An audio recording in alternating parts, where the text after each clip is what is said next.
Hey everybody, welcome to the Tuesday Night Live. Hope you guys are all having a good week so far.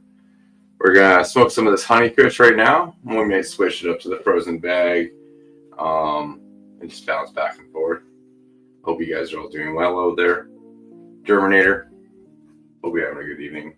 Dave, hope you're doing well, man. Bubba, Levels, if you're out there, I know you're probably on your way or still working, so. Hope you guys are having a good week. Got a lot of things started over here, actually. I'll end up kind of showing you guys as we progress into the night. We took some clones and did some new starts. Yeah. Anybody is welcome to call up and show or call up and smoke.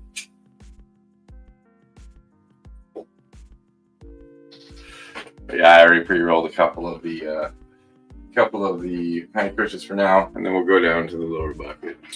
I'm gonna bounce around. Hope you guys' gardens are doing well out there.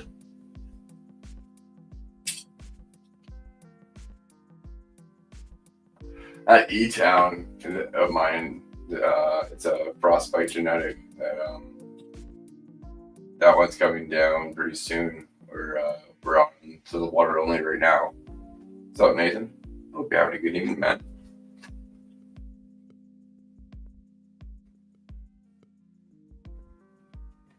Oh, that's awesome! You took all those down. I remember you were showing me them when you were growing, when you did that online course. How did it turn out? I'm definitely looking forward to seeing that.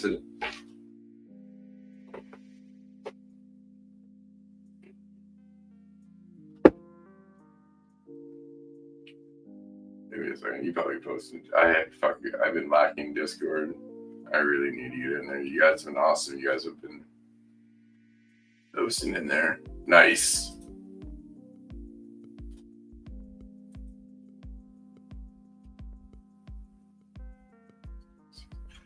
Yeah, but have you trimmed? You probably trimmed that now. What did you end up getting, dude? Yeah, I was just looking at that, just seeing what you posted up there. I didn't know if you want me to put it up or anything, so that's why I didn't. But what did you end up getting off of that?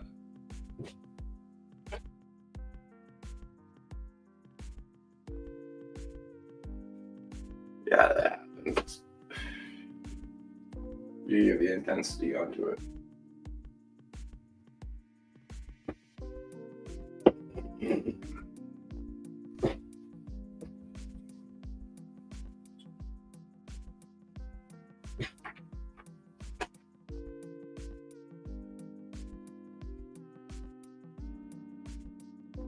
Yeah, no, there's a few harvests I think that happened in the last couple of weeks. Some good times for everybody to be happy.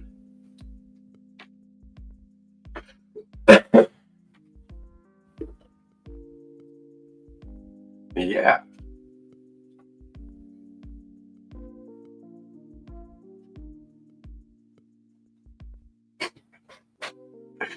I could show you guys the E-Town. That's the one that's furthest along right now, at least, when we wait for some people to pop up. I didn't wait.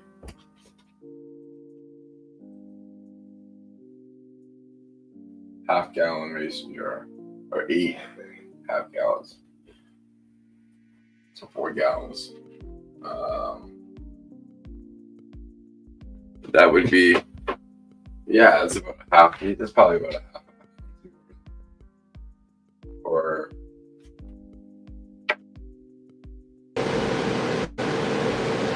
oh shit, looking good, dude.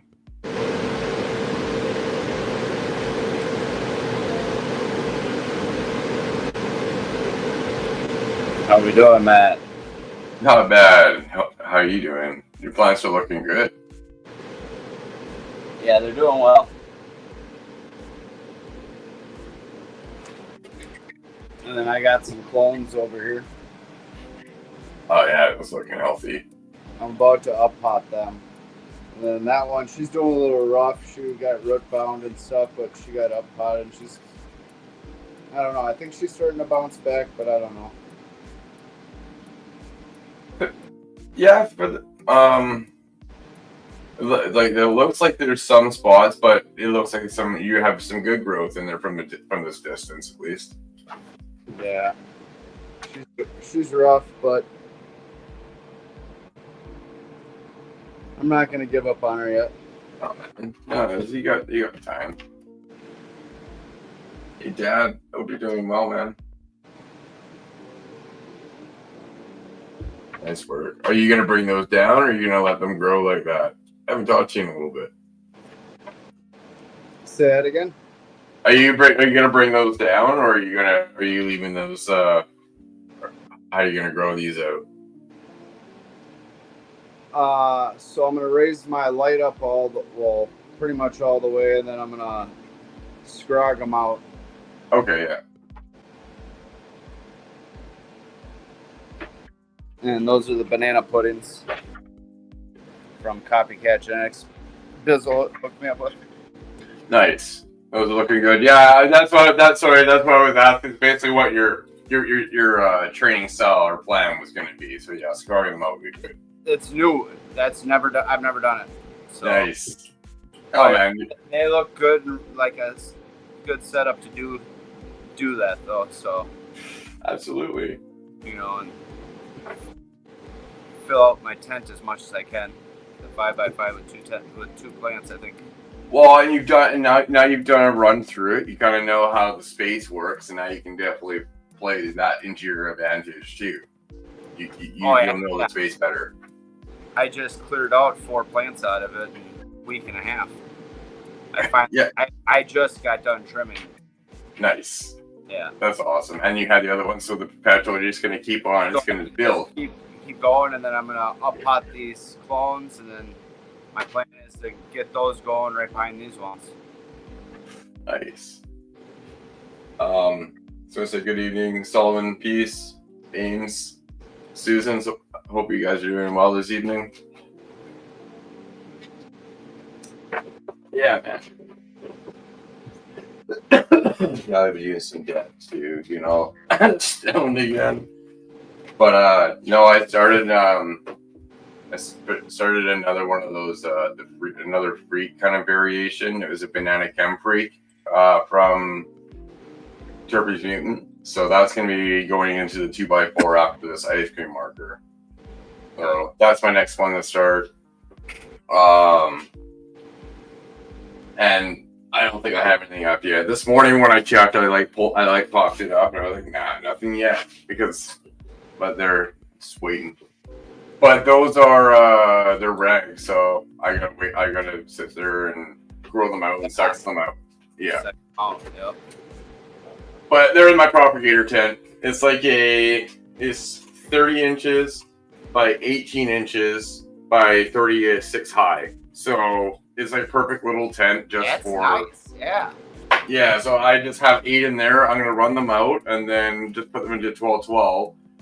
See which ones have pistols, and then call out the rest of them basically, and then I'll probably keep the best one of those. Hell yeah! Then calling that out? No, I'm just gonna pick one and run that as a seed to harvest. That I've done some cloning for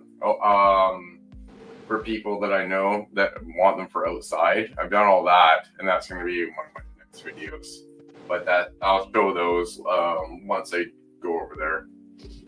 We've been doing some cloning stuff. They were just taken yesterday, so they're nothing. I'm not going to be opening it up. I'll just show the side of the box because they're kind of in that situation where they got to stay right. So there's obviously no roots if it was taken yesterday. But no, have you started smoking on your harvest yet, or no? You are? This is from my auto that was like, I don't know, about a month ago, I guess. Oh, okay. So you do have harvest that were a while ago, so you can have some cured stuff while you wait. I harvest Gelato Auto G. Nice. It was 150 gram auto. Oh, that's awesome. That's a nice one. Yep. Big buds. No, that's really cool. And that's cool that you have that so you can smoke on that while you wait for your other stuff to cure up proper before you smoke it. Oh, nice. Well done. Yeah, and they stay together nicely, so they don't even look like auto buds. No, yeah, it's good. Well done, nice work. And sorry, what was the breeder again for that one? Say again? What was the breeder for that one? Oh, that's right.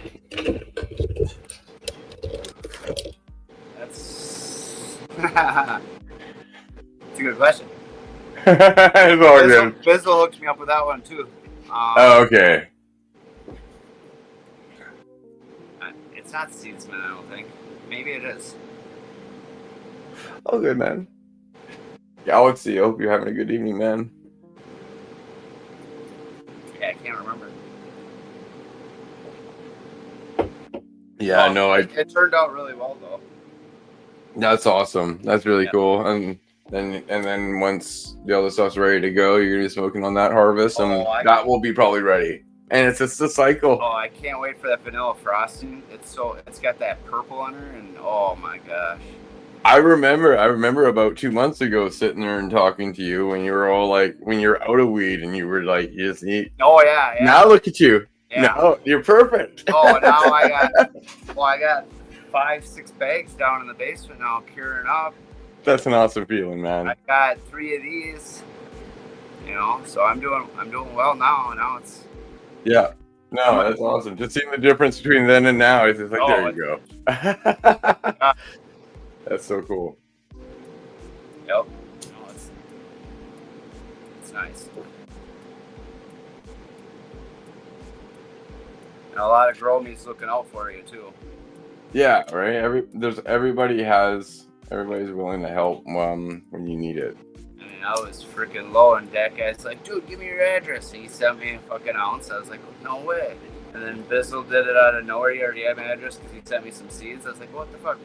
He's like, "Don't worry, it's got a bunch of seeds in it, but get through the seeds. It's actually some decent smoke," and it was some mango madness. It was pretty good. Nice. That's so cool. Just being able to help out, right? That's what it's for.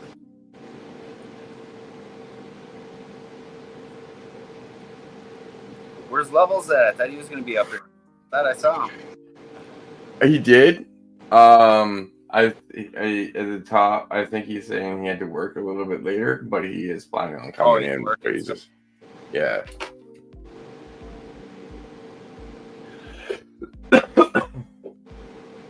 Yeah, I know my I had all my vegging plants in the 2x4, like the Spider Farmer one, in the living room, and this week was the first week where I had to kind of expand and turn on the 3x3 and turn on the other tent and just expand it into 3 tents instead of 1. So now it's gonna get pretty busy. Yeah. Yeah. She doesn't want to hear that I need another tent. She doesn't. I got 3 here and 3 over there. Well, this 3x3 fits perfectly in this closet with space all around it. Wesley, what's going on, brother? Germ, Matt, cheers, fellas. How's it going, dude? Not bad. Just living the dream. Smoking some honey kush. What are you about? Are you smoking on anything? I'm not yet. Oh. But I got the grinder here. Getting ready to. Just clean this guy. Fresh and clean. Yeah. Oh, you can't go wrong with that. Man, I remember when I had like full dedication and I would clean my pipe every single day, like 3 times a day. Like after like 4 hits, I'd be like, get the alcohol. I can't even show you my bong then. Dude, there's no time for that well, shit I'm smoking a blunt. My bong is. She needs that cleaning bad.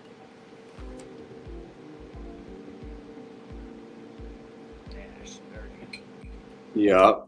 I mean, if you're not going to clean it, please change the water. No, she's been sitting there for 2 days. I haven't touched her. Oh, Yeah. knock that thing over. Oof.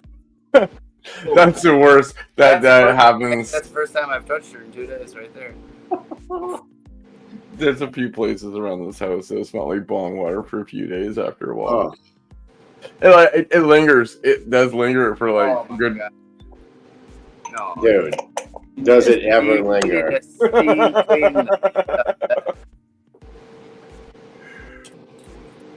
We used to bring bongs like out traveling and stuff, and it got pretty gnar Yeah. pretty fast. He was smoking bongs in the car or something, and some dumbass knocked it over under the seat. Yeah. Or break it. But I mean, you're not getting pulled over and like going to jail for weed smell. The cop's just like, what is that? What did you guys? Did something die in here? I guess yeah. It does. I guess that does work that way. It would overpower the weed for sure. Well, I guess I never got over spilling stuff in the car because the back half of my car doesn't have a carpet or the foam.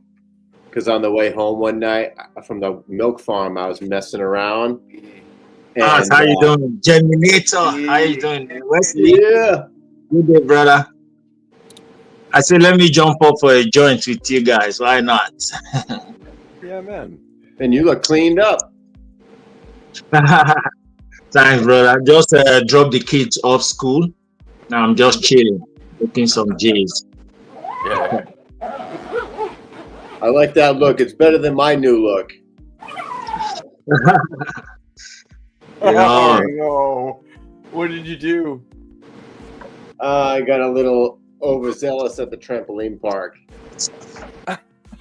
And I think I shattered my heel or something. Oh, shit. Shout out to Galaxy Solution. How you doing, brother? I miss hi. Greetings.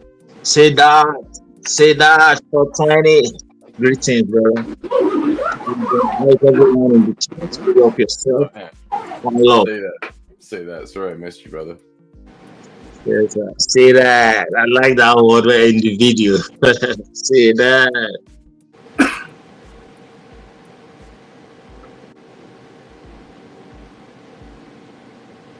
Big love from Australia to you guys, man. Yeah, man. Back Yes, at sir. you. Back at you. Yes, sir. Just gearing up for winter over there. Oh, it is coming big time. As we speak now, it's about today maximum of 10 degrees maximum.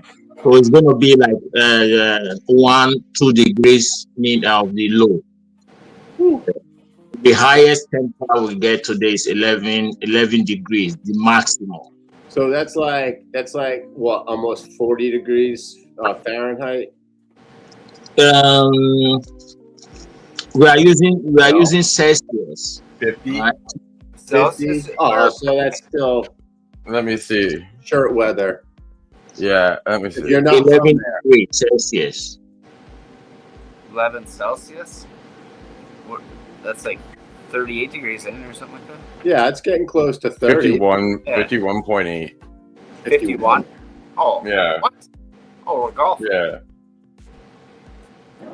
Yeah, when it gets down to 0 is when it like matches up.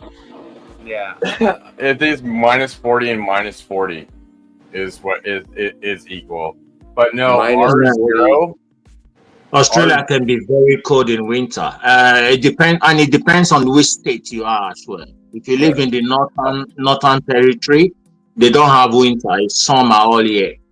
And if you live in South Australia, where I live is Tasmania. It's an island on the bottom of Australia. So the small island called Tasmania, very cold. We share border with the Atlantica, as they call it. Yeah, after my island is Atlantica next. So it's very cold during winter.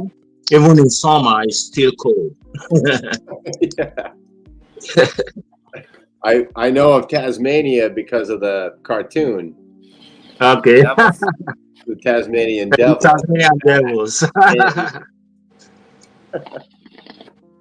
Didn't the weather just like suddenly change for you guys down there? Oh, sometimes we have 4 weathers in a day. Yeah, It's crazy. because where I live, the city I live in is Victoria, British Columbia, like in Canada. I get a lot of the times Google randomly thinks that I'm from Victoria, Australia.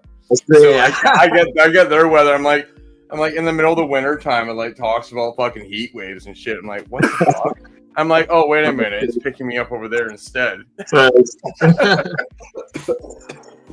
And I thought you once lived in Australia for a short time, yeah? Who? Matt, did you live in Australia at one stage? Yeah. No, I never did that. I went to Hawaii for a month and rented a house. No, not you. Who I'm thinking of is Scrog, this Scrog School. You know that guy who is doing the Scrog School? Oh, he went there. Yeah, he used to live in Australia. Nice. So when you are talking, my mind is reading. I'm connecting him to you. Here. Yeah. Yeah, Australia would be awesome, but you guys got a lot of shit that would kill you over there. Yeah. Not that, man. Not that. Everything. What will kill you over here Even is a kangaroo would get you. What the hell? Nah. Shark will kill you. Sharks, they have very dangerous shark, and they have crocodile. The crocodile can kill you if you go to their territory, but they are not like everywhere. In the city, you don't find any animal, only dogs. Got those little jellyfish are like this big that will kill you. Yeah. Jellyfish will kill you. Stingrays. In Australia, avoid the sea as much as you can. Avoid the sea. You got snakes. You probably got And then we down got some hardcore snake, What some about brown snakes? skin. Brown snakes, brown skin snake. Dangerous. Oh, avoid You the guys, ground too, huh? you guys have the most venomous snake in the world. You got the inline tap, Yeah. the titan. It's crazy. Yeah. It's crazy. Are the trees safe? And spiders as well. Some hardcore spiders. You got spiders? Yes, you do. There's no safe spot. But you know what? It's beautiful place though. I can't lovely. take that away from it. From afar. If you're not living there, it's beautiful. It's gorgeous. Oh man, it's really. You guys got a lot of. No, I mean, I love it here, brother. I love Australia. I lived in Europe for 15 years before moving to Australia. Oh, And I really love it here. Yeah, Australia it's a nice place. If it depends on which weather you prefer. If you like cold weather or you like hot weather, Yeah. So for me, it was all right because I came from Africa to Europe. I stayed in Europe for 15 years. I got used to the European weather, the winter and summers and all these things. And then when I moved to Australia, it wasn't hard for me. It was almost the same. I came in and it was summertime, very hot, 22 degrees, 25 degrees. That was fun. The first winter hit me. I'm like, oh, okay. Oh, it It's does quite this? cold Oh, here. it does this, does it? Because why is it's so very cold is because there is no snow. The winter has no snow. Yeah. That's why it's very cold. Yeah. In Europe, you see mountain of snow like in Canada, US. Mountain of snow. In Australia, winter, there is no snow. It just rain and it's very cold. Only the mountain. No, when it's in the really mountain, cold though, it can't snow. Yeah, up in the mountain, it snows sometimes, but then you can just drive and look up the mountain, you see the snow, but it doesn't come to the city. But I live about 5 minutes to dig my car off the snow. I have to dig the driveway, make sure it's clear. Here, nothing like that. I never dig snow. I never even make snowboard since I came to Australia. Almost 17 years. I'm here now for 17. Can you find anywhere? Is there any high elevation in Australia where there might be snow? You mean the places that can be snow? Yeah, you can find snow, but you need to go up the mountains. Right. Yeah, that's pretty cool. Australia is like in the valley. It's surrounded by big mountains, and inside the mountain is the cities, and then you have the sea. So it's sea, land, and mountain. Up in the mountain, is there ski resorts? Yeah. No, not that I'm sure of. Most Australians they go to different locations for ski, like Switzerland. They go New to Zealand. New Zealand, yeah. New Zealand. They go to New Zealand, and they have come on, the Alps, like that's like the swanky thing to do. Yes. and they love Canada as well. They love going to Canada for the winter to the snow area. Australia likes snow. They like surfing. They love surfing. Surfing is their thing. You see them They're like maple syrup. Nice. Surfing and drinking. That's their favorite thing to do. Well, boys, I'm gonna get after. I'm gonna go eat dinner with my kids.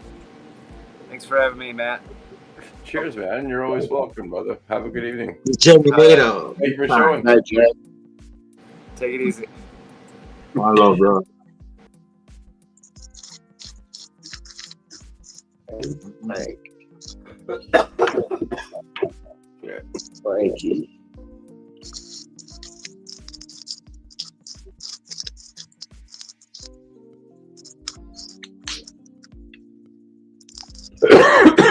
Yeah, because I guess it won't really drop the precipitation until it has to hit a certain amount, like an elevation, to drop it, right?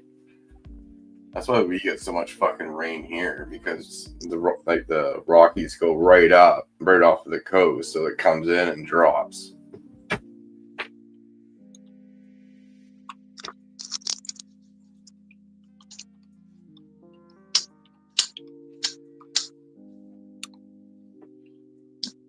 And Canada is popular for the snow. You have very beautiful winter time snow.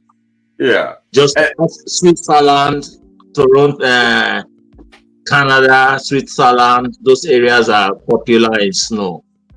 Maybe some area in France as well. Hey, 420. Hope you're doing. Hope you're having a good evening. Jeff, hope you're doing well. And I take when you say that for that, Victoria, you're meaning Australia, aren't you? Because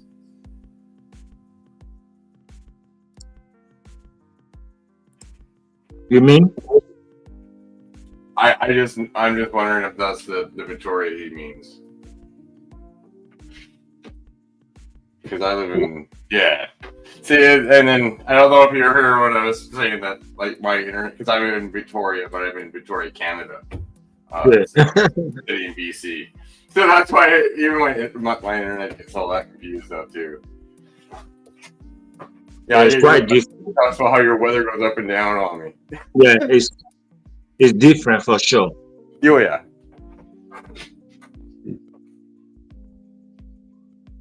Yeah, man. Thanks for having me, bro. I will let you do your show. Keep the fire burning. I just wanted to pay my respect. One love, and keep the love flowing. Yes, a full panel, a happy panel. Yeah, man. More than welcome to hang. No, of course. Less pressure. Right. How is your garden going? You're pretty close to the end, aren't you? Yeah. We are 3 or 4 days into week 8.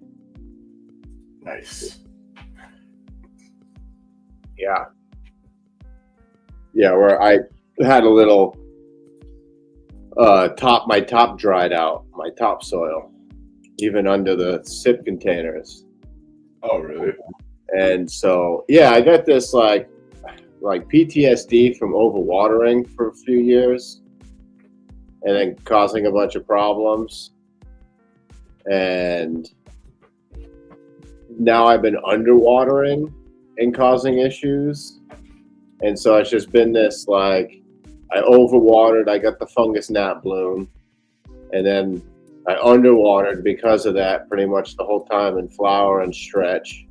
So I didn't get like a big stretch. They filled out each grid, but there's really only like 5 inches max of like nug on each plant. And they're not filling that in? No, they are. They're filling that 5 inches in, but usually you get like a big stretch and a big stack, and you get like 18-inch to 24-inch like bud sets. Yeah. And so I'm only in the like 6-inch range. And so I think that was because I was underwatering after the fungus gnat bloom. And so then I hurt myself on Friday. And so I took another hit I couldn't even get in there. You know, I couldn't, like, how do you bring water across the house? Yeah. So that was a struggle. And then shit went hydrophobic. And so I've been doing like 2 gallons between the 3 of them with Thermex, which is just Yucca, which is a surfactant, a soap. And I've been doing that with the pump sprayer every day, every morning. And you dig like a 1/2 inch down and it's just bone dry. And so I think after 4 days now of getting on it, or 3 days, I'm finally, like, it's starting to ramp back up and like get moist again evenly. Yeah. I did pull it up on. I did pull your post up that you put up 6 days. Did you want me to show that? I was in the middle of putting one. I'll wait for that one. I'll wait for that. I left the phone in the car. Yeah, as we started talking about your garden, I like went in there and started like pulling up your Instagram to show it. I de-leafed. Yeah, let me. I'll give you some time. So 1 minute ago. Oh, okay, so it went up 1 minute ago. Oh yeah, I know what. I guess it loaded from the car. Oh geez. Yeah. Yeah, so the last post, that was this morning, obviously. And we're getting some fade, and I thinned things out, and I took a bunch of fan leaves out.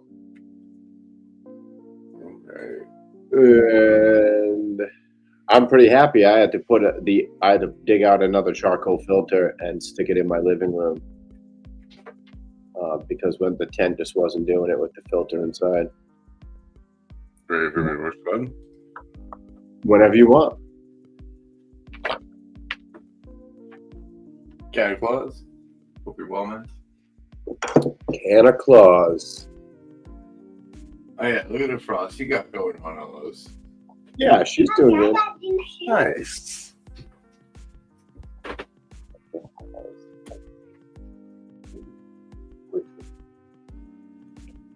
Cool. Let me finish.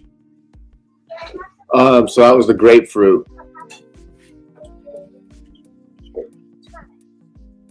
Right.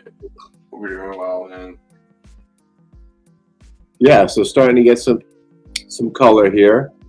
Yeah, I see right here. That looks really nice.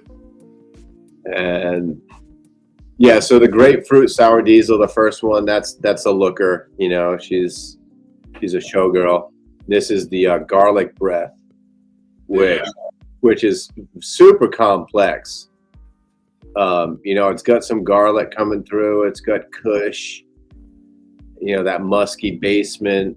It's got a little like anaerobic septic kind of GMO smell, if anybody knows, but you know, that like nasty swamp water. And that's the runts, which it's smelling good. It's not really a shower. It's not my thing, but she's doing pretty good. She filled out and grew fast. And that's the Super Silver Haze, which still looks like freaking, it needs another 6 weeks. That's what that genetic likes to do sometimes, though, right? She's gonna take the hit big time. Like whatever it looks like when it's done in a week and a half. Yeah. I mean, there's a little structure to it. It's, there's something behind the hair. And then every time, the cookies is just my favorite. Nice. Yeah. Just the forum cut. Yeah. Cookie That is the form cut, hey? Yeah, that's like a 15-year-old cut right there. Yeah. Nice. Yeah, taken well care of. I mean, if you just look at the thickness of the leaf and the stack and the quality and the resin, she's still. That's one of the cuts that the dispensaries when I used to go to them, that's one that they used to try to get $20 a gram for. Is the form cut. Yeah, I'm hoping that in the next week and a half she really purples out and gets that really distinct, like dark hues in it. And I haven't flipped any of the colas over, but usually it's fading to kind of a black purple right now. Like, yeah. If you see, I thought I saw a nanner up in that Brax that I was just focused on. That one on the right. Yeah, where your cursor is. It was just on it. No, yep, the first one. Nope, the first over to the left. To the right. Yeah, that one. I thought that little set, that hair that's curled, that's kind of orange, was a nanner. But after I got in there and looked, it's not. It's just a hair. No, yeah, you're good. Curled over, which I wasn't worried. Like a plant's done 8.5, 9 weeks, and it nanners then out the bud set. Like I'm cool with that, but it wasn't. Yeah, no. Props to the cookie. Yeah, I can't wait for that one.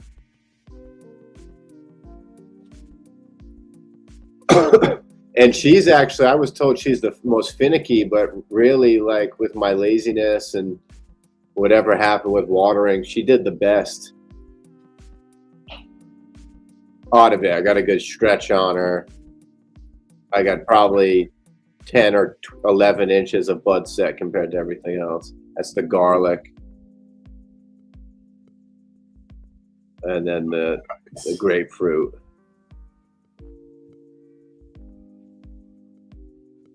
Which I bet if I scope that, we're in the harvest window for her already. But I'm going for full.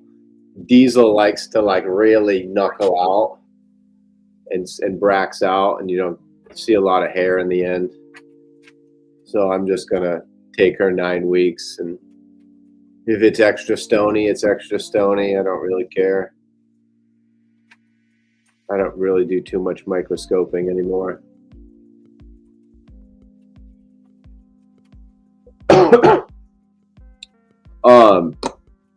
Me and Josh, Umbrella Trellis, we went half on a classic cut that's coming this week, and it's the Chem 91, the Chem Dog, the real Chem Dog from 91.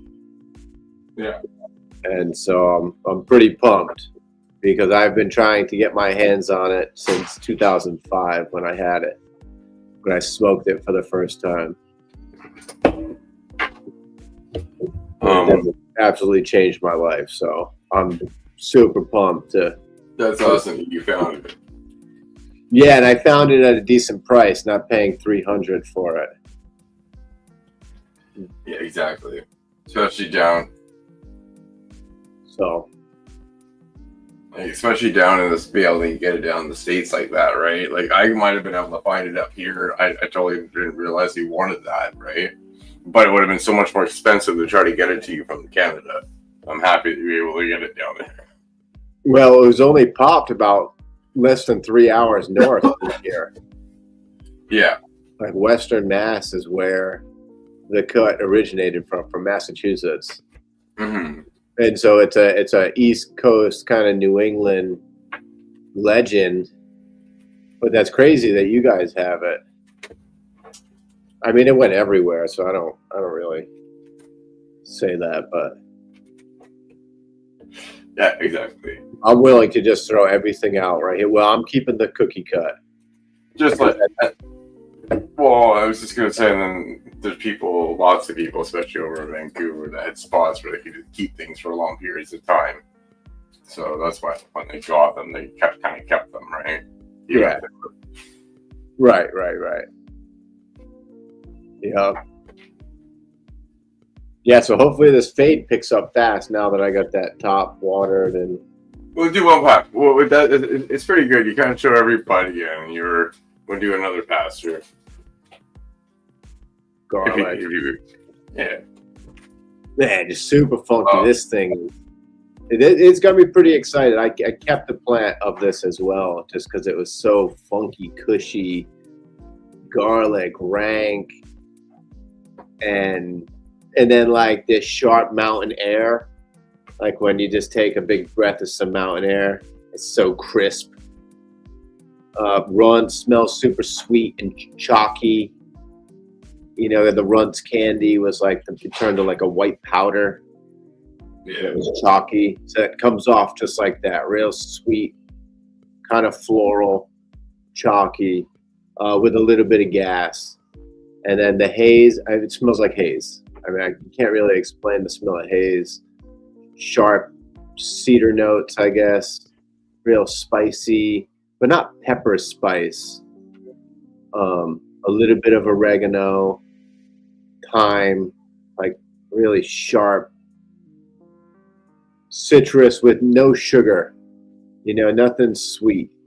Maybe even a little sour, like when you smell some sweet and sour sauce. And you get that sweet coming off it with a little bit of sour. Yeah. That's how the super silver is kind of coming off. And then the cookies is just like Loud Fuel, OG, baked goods, cream, heavy on the heavy cream. Like you rub your fingers and smell it. It just smells like a gassy ice cream, whole milk. Oh, just so good. Super complex, you know, with the and she's freaking gorgeous. Fading to purple. Right there. Like even on the really extended families, you even have trichomes appearing. Yeah, even on the big fans had. Yeah, that's what that first one. It was like it was way far away from the bud, and it even had like this little set of trichomes on. That's nice sign. Nice. Yeah. Nice job. Yeah, she's a resin machine.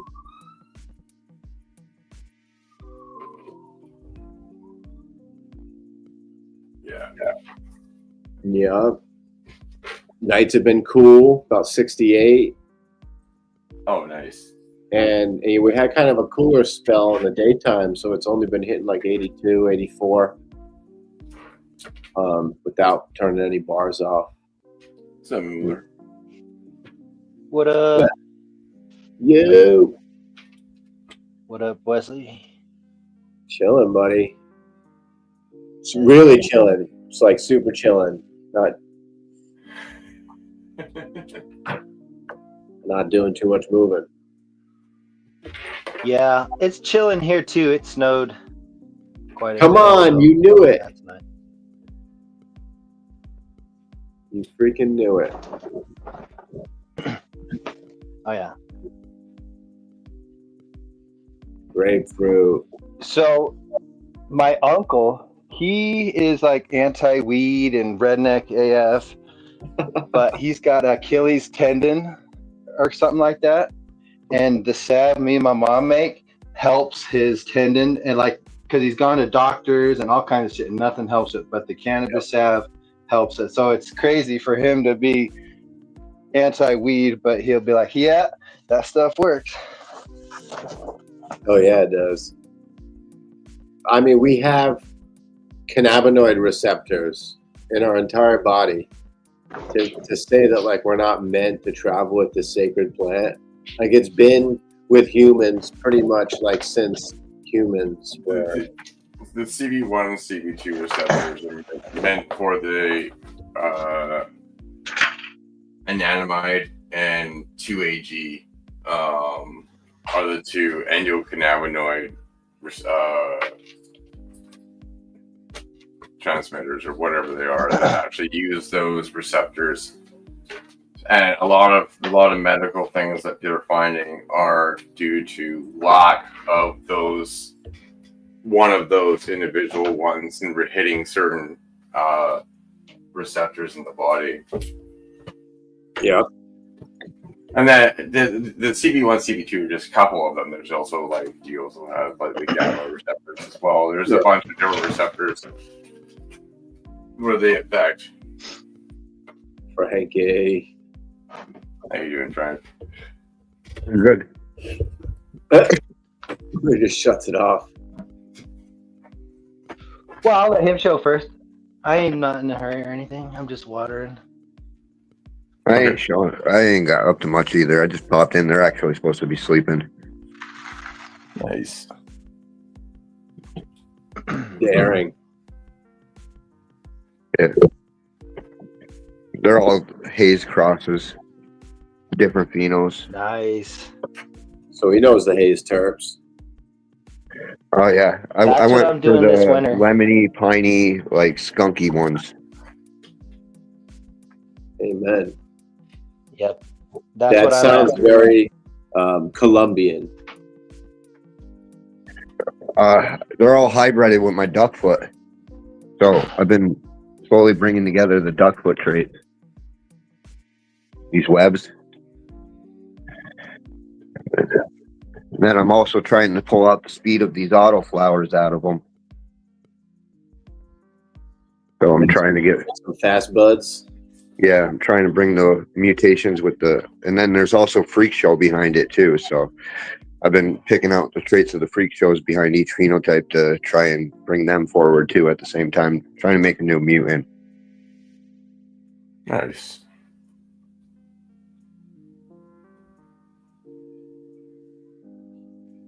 All right, I'll jump back and chat.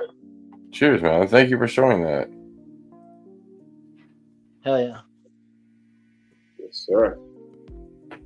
We like to see it all. Big and Yeah, small. there's a lot of work to do to try and then to try to stabilize them as best you can afterwards. Yeah. Years. This is the outdoor crew.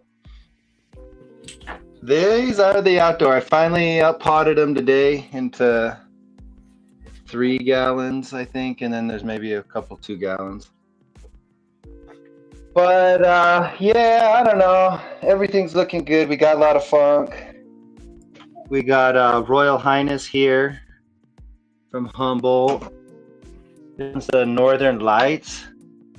This is the tall pheno, so I'm guessing it's got to be the haze top, I guess, but it might be a male, so I'm crossing my fingers. If we all think happy thoughts. This one here is the Mountaintop Mint, which is pretty cool. I'm excited for. Then we got the OG Kush Purist in the back there. They're kind of shorter indica plants. Then we got Squirt here, which is a nice sativa. That's a Humboldt one. We got Potty Mouth here too. This one's got some big old honkers.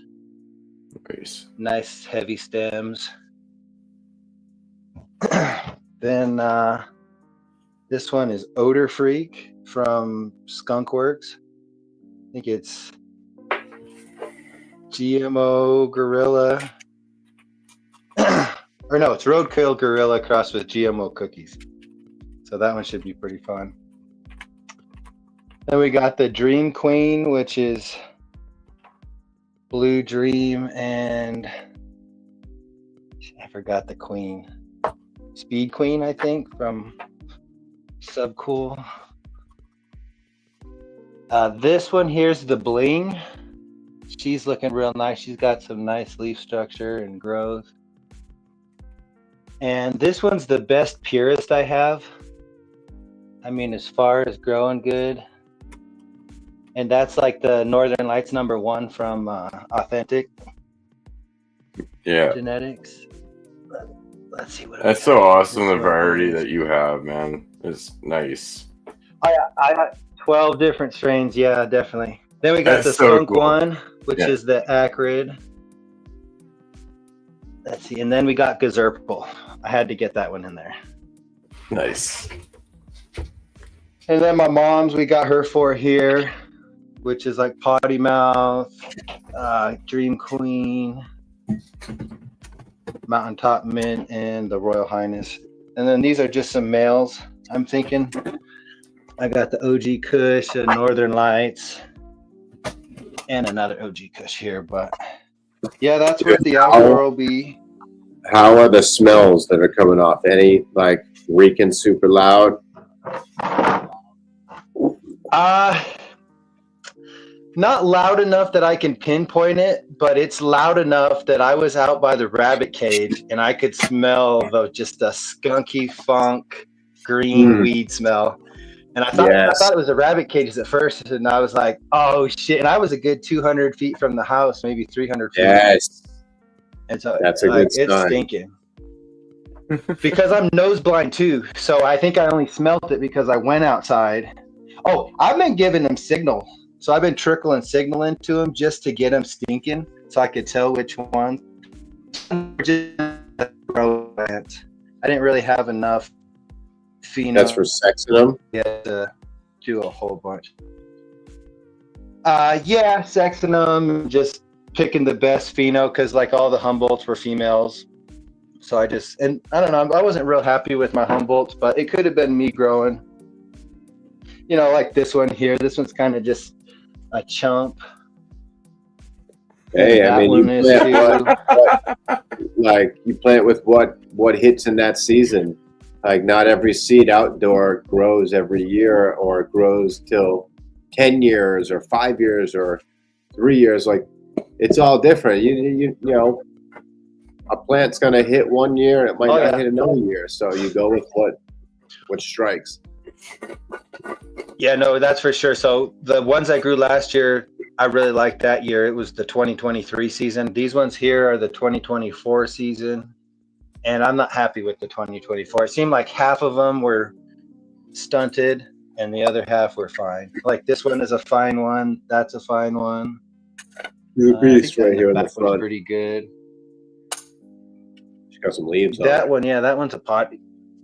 That one's got the potty mouth. I'm not sure on the lineage, but the Mountaintop Mint, I believe, is in the potty mouth, and then the potty mouth is in the Gazerpal. So I think the flavor that those two have that I really like is coming from the Mountaintop Mint. And so it's got supposedly like a nice minty, skunky mountain hike type smell with a little skunk. But yeah, I just transplanted them today, so I'm just soaking them in water.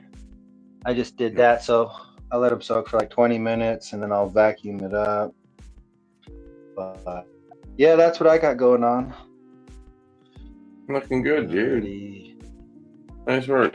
But yeah, we have another 3 weeks before we put them in, so these things should get pretty darn big. But I should be able to get these out of here and those out of here, so I'll get more room. Get them all getting. Get them. Oh yeah. Oh. Yeah, I'm excited for the variety too. I'm not excited for how finicky they all are going to be. You know how they're just, you can't do everything the same sometimes. Right, and you're gonna maybe have them grow at different. Or it probably doesn't really matter in your setup. You can let them kind of express differently, because that's going outside, right? Yeah. Well, the only bad ones I've had so far is the Northern Lights and the skunk #1s. Those ones don't like hydroponics or something. But I picked the best skunk one that had the best stem rub, which luckily was the one that wasn't finicky. And then Now I'm not sure, but I think all 5 of the seeds that I planted for the Northern Lights number 5 are going to be male. So I had planted some grizzly CBD, and I'm going to try and grow a CBD plant outside for smoking. And Okay. Dude, I think everybody should grow a CBD plant, make some extract with it, and eat it. Pico. I think I think he pushed a button, or something happened. He dropped. I was just letting you know before you finish what you were saying. Oh no, I mean I'm interested in everybody. Yeah, I kind of I picked that up actually halfway through. Get that CBD in your system. Yeah, right. I have in my little seed pack. I have a cannatonic seed. I don't know from how long ago it was, but it's an old one. Is that and that's 1-to-1, right? Or I mean a 13-to-1. It's written on it. I think I have to find it. I think it's something like 13-to-1. Yeah, it's gonna be like that. 10-to-1, something crazy. Did you? What's that, Moon? Moon's back. what up? I hit the wrong button.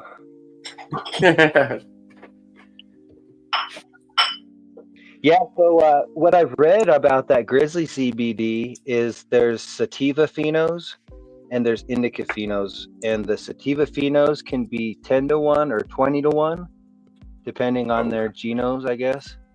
And then the nightingale phenos, which is the indica version, those can get 1-to-1. Those are usually like 10% and 10%. Okay. So I'm hoping to get that one, because the sativa ones are just like more hemp variety, and said they get like 12 feet tall and shit. I don't know if I would do that.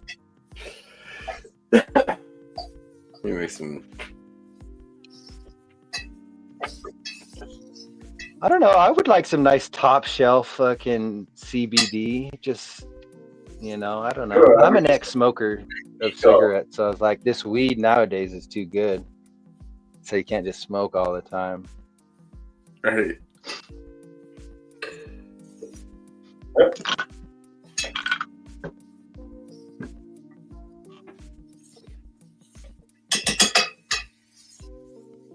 Well, after I finish this joint, I'll go show the spread of plants that I have going on over there.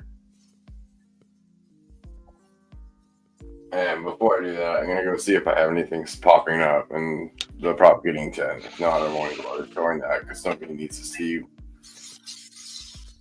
eight cups of cocoa, moist cocoa.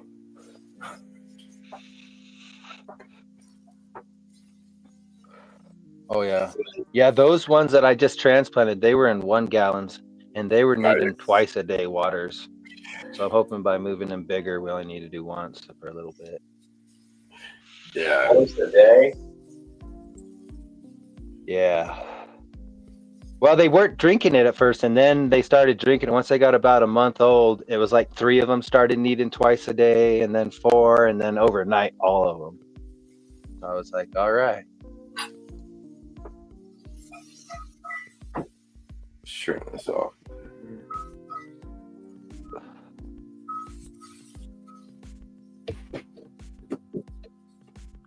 I was.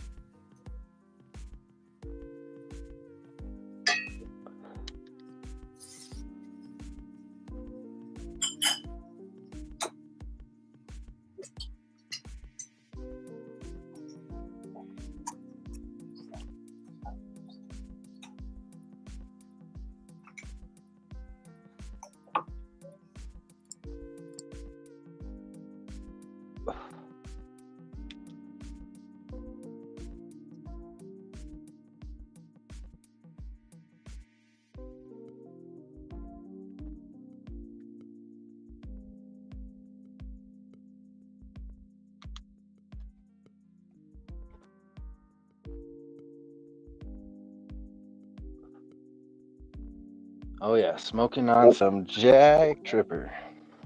Oh, Pretty good. Jack. And it tastes like it's Jack.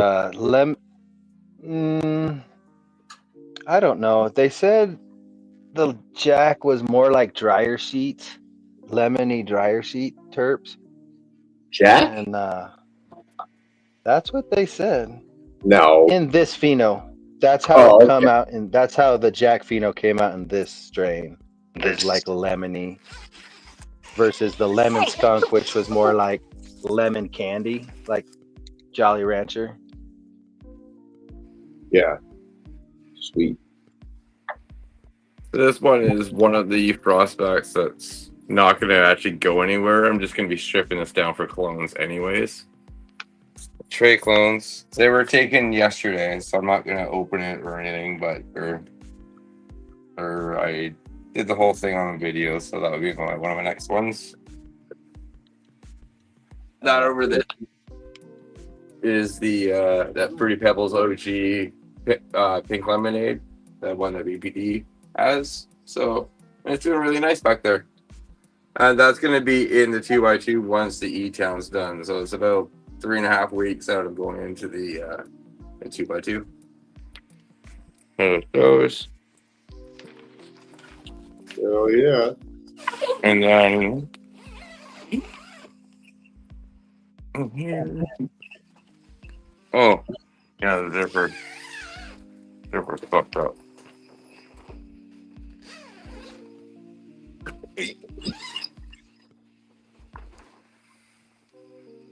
So here are 2 more of the frost axe. These 2 are going to be going into the 4x8 once the juice junkies are done, and then they take some clones off of these ones as well. But it's just to kind of slow down the growth because I don't need to go into that tent for another 5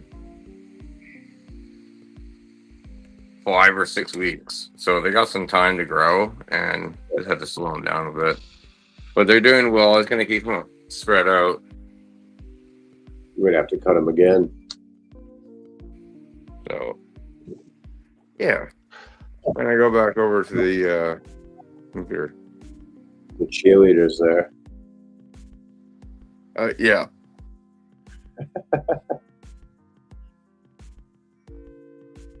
The mascot.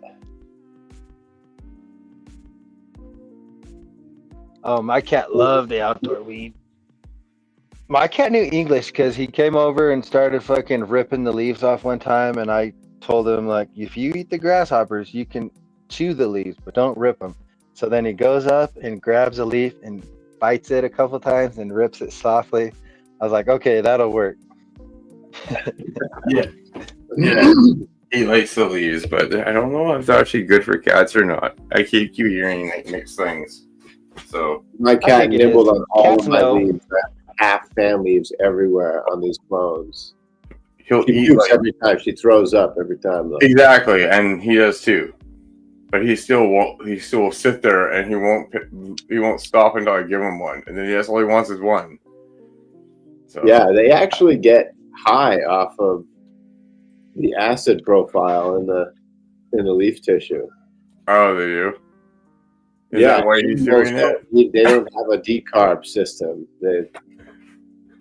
That's they why. eat Well, leaf and stems. They get fucked up. So they have a hotter stomach than us because they're eating more meat, so they got more acidic. So they might be able to decarboxylate the weed better in their stomach, possibly. well, that's what's happening. Like, there was a guy who made a raw leaf juice, and he put lemons and mangoes, and mangoes got the myrcene, and Yeah. the citric acid. He got high for 13 hours on fan leaves, and it was incredible. Was to that watch. John? Yeah, growing your greens. Yeah.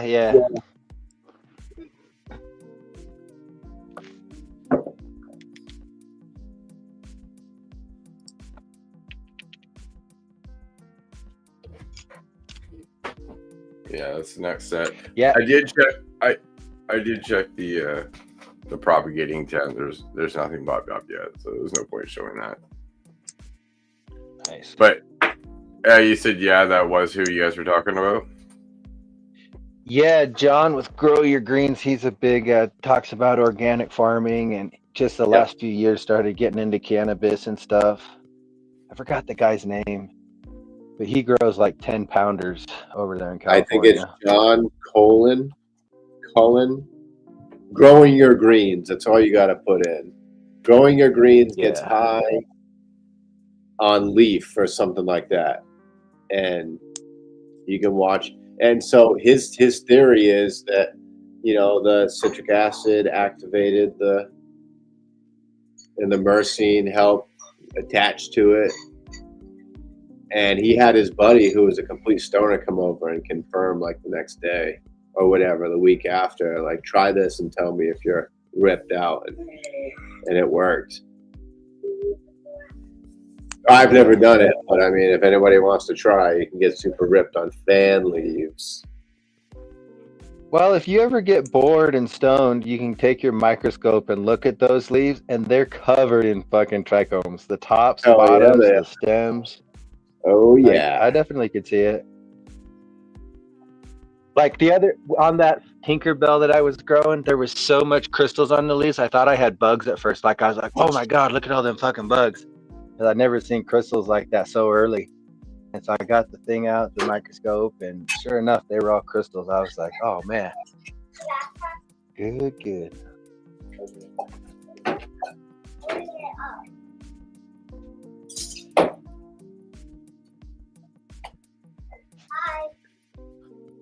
Well, Matt, thanks for having me on, bud. I gotta go vacuum up the rest of that water. Oh, dude, it's awesome. Thank you for showing what you have growing on. I mean, I'm definitely interested in seeing what it looks like when they get bigger and how they progress. Yeah, I'm just hoping this year is better than last year for sure. But it should be. It's gonna be. You got it. Oh yeah. All right, see you guys later. Later, Wes. Peace, bud. Later. Yeah, looking good over there. Yeah, man. Yeah, that's those for the flowering garden. Where is it? Right here. It's starting to get pretty stacked in there. This would be day 42 of flowers, so the end of week 6. Dude made a phenotype taste like soap. I am not into soapy terps. No. I don't want soapy on my nose. I don't want it in my mouth. Like the zope, like I don't get it.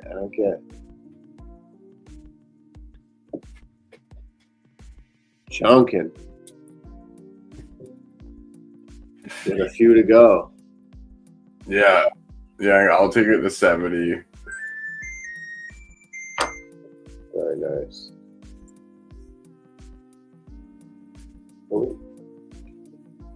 Because I definitely have a lot of room to fill in on the sides. And they're already... Oh yeah, got to get rid of that one. Do that right now. Like the blurry first image, I don't know why. And this is the other side.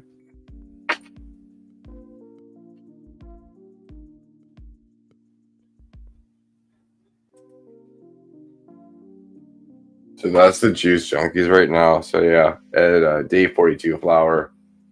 So end of week 6. Yeah. Turn that charcoal filter up. Ice cream marker, go to leaf strip. Ice cream marker. Ice cream cake and permanent marker. Well, yeah. So my question to him, you're growing the permanent marker? It's one of Terpy's mutants. So I heard the permanent marker doesn't like light stress. Yeah.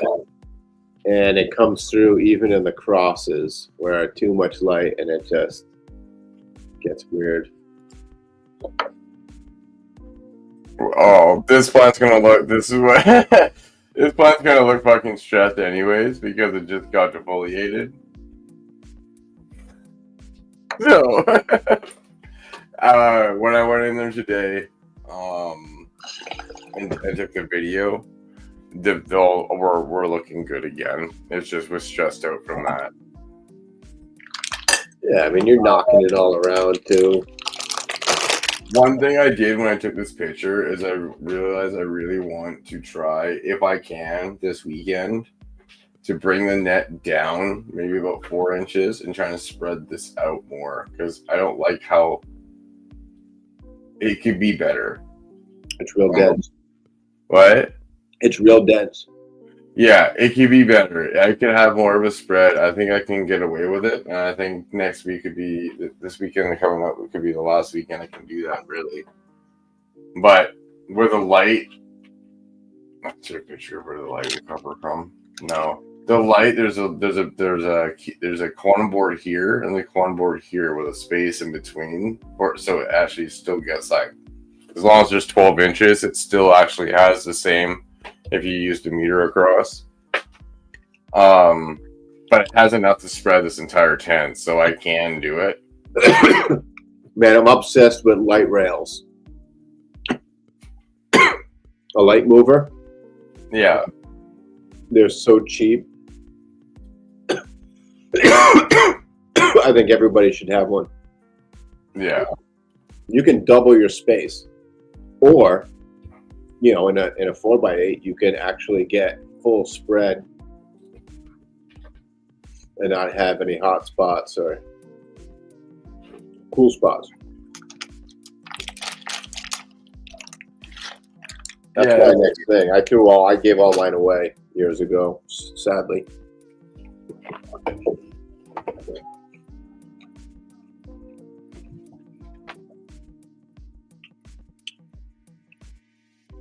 I thought that black mold was the end of the world and threw everything out and gave it away.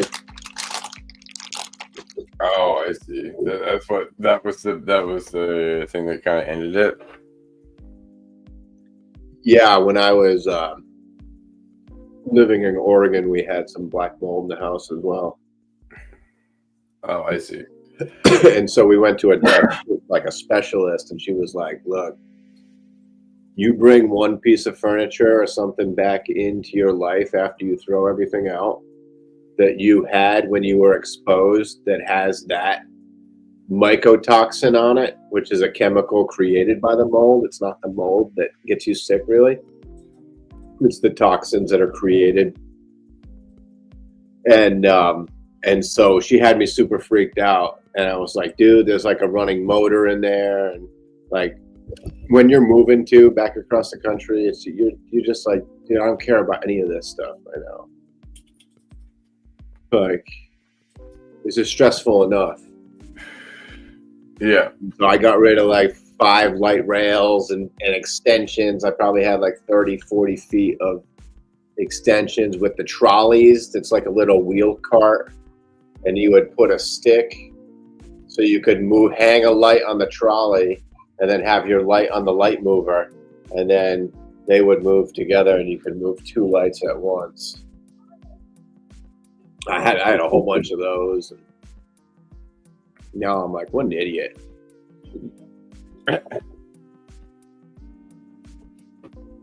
It's your sense of seeker. But yeah, you take a 4-light room and make it a 6-light room.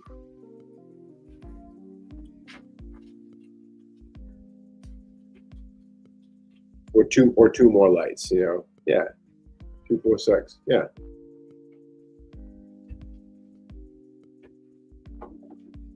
Oh yeah, so good with the molds. Trailer, caught black mold. Yeah, man. Water damage, it's no joke.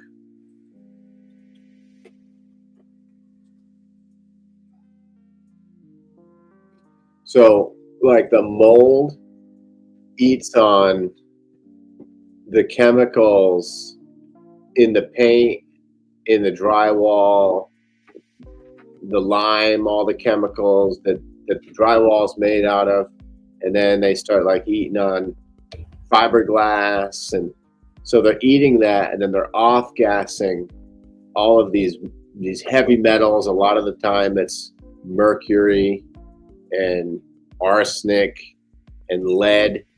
Like, for whatever reason, these molds can create this, and so then you're poisoned because the mold goes through a wet dry cycle. So when it dries out, it sporulates and takes these active compounds and puts them into the air, all over your furniture. Your skin is your biggest organ, so every time you're sitting on contaminated material, you're re-exposing yourself. And I mean, it gets to the point to where you start to like taste metal in your mouth, and eczema is like one of the biggest like symptoms across the board, but brain fog as well. And you start getting all of these medical issues that like go away one day and then show up another day, and then it's like 5 different symptoms throughout the week. And every time you look at like people talking about mold, it's like they're hypochondriacs, because the doctor's like, dude, your tests are coming up fine. You're telling me your heart rate's like going crazy, and your joints are hurting, and then you come in and they're fine, and then you say you have brain fog, but you're talking to me fine. And so it like hits you in all these crazy different ways, but can cause crazy, like cancer. Like cancer just doesn't happen if you're sitting in a moldy house breathing toxins. That accumulation, then you get cancer. So it's from your environment. And I paid a lot of money to go see this crazy doctor who was like way ahead of her time, and healed from that, and then I healed from the Lyme disease. And Yeah. they say there's like precursors, like you get like a black mold exposure, you're probably going to get Lyme disease at some point, which I don't know, was crazy. I read it. Oh, really?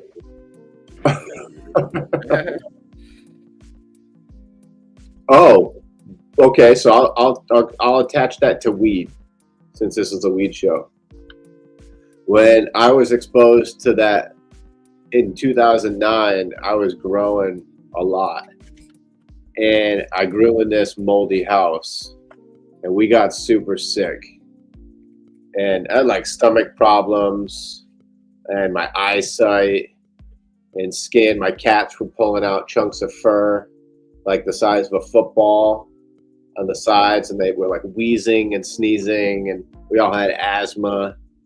It was crazy. But I was growing herb, and ever since that year there, I have been allergic to weed, where I break out in hives if I get it all over me. Even just rubbing on the fan leaves, like the tips of the fan leaves touching me, I break out in hives. I start sneezing. And then harvest is pretty bad. And then when I'm dry trimming, it's like near impossible, even with a ventilation. And so I think that because I was exposed to the amount of herb and terps and weed at the time of the mold, it like crossed over. And so ever since then, I've been having like, can't really trim my own stuff too good. Was there a reason why there was so much mold? That somebody was wondering why there was so much mold. Was there just because bad ventilation and growing? Well, I think it was 2 things. I blame them at the time because they built the house and it was a cabin.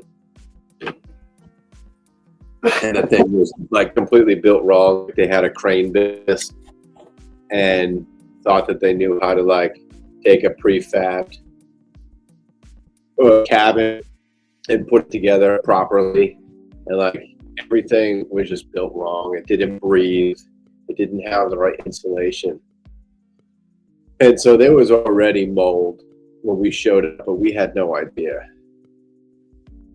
And because it was in crazy places that, like a garden without a dehumidifier, didn't create that because we still had ventilation. You know, we were venting our rooms with 10-inch can filters, and so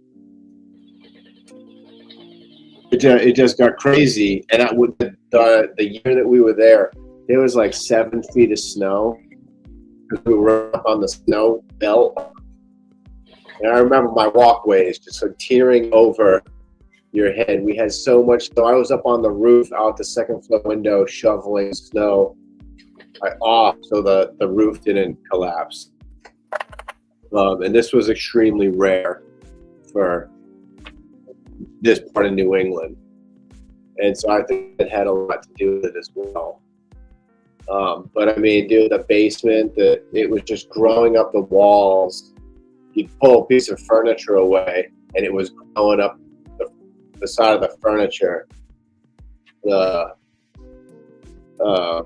Behind the toilet, like the shape of the toilet when we looked, was just black, fuzzy mold. We had a mold sniffing certified dog come because we were like gonna sue him and everything, and it never ended up working out. But this dog came and he was like, dude, it's here, it's on this pile, it's on this rug, it's behind this wall, it's and the second floor up here. And the dude had already been to like lawsuits. I thought it was crazy that a dog could actually come and sniff a mold, but it is a thing.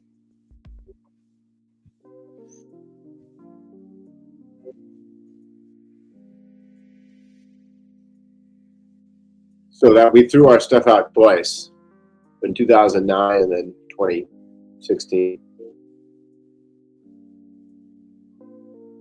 Did Matt hit his own button? What happened?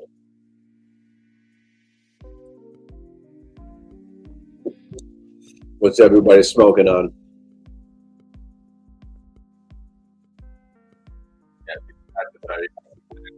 Just a test. Yeah. Sorry about that. No,